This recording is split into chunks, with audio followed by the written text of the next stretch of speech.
Hi guys, welcome my channel. আজকের recipe হচ্ছে ঝিঙে আলু পোস্ত আর পার্শে মাছ, আলু, কচু, বেগুন দিয়ে ঝোল। বাজার থেকে চলে এসেছে, বাজার নিয়ে এসেছে ঝিঙে, বেগুন, পটল আর কচু। আমি সবজিগুলো সব বনিয়ে নিয়েছি। আর ঝিঙে পোস্তটা আমার হয়ে গেছে, আলু দিয়ে ঝিঙে দিয়ে পোস্ত। আর মাছটা ঝোল করব, মাছটা ভেজে নিয়েছি। আর ঝোলটার জন্য মশলা দিয়েছি জিরে, ধনে, আদা, সর্ষে আর লঙ্কা দিয়ে ভালো করে কষিয়ে ঝোলটা বসিয়ে দিয়েছি। মাছের ঝোলটা আমার হয়েও গেছে।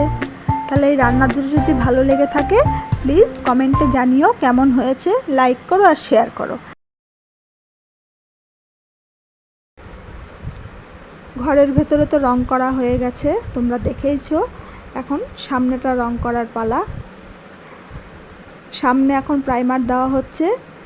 তারপর কি রং হবে না হবে সেটা যদি তোমরা জানতে চাও অবশ্যই কমেন্টে জানাবে, আমি একটি ভিডিও বানাবো।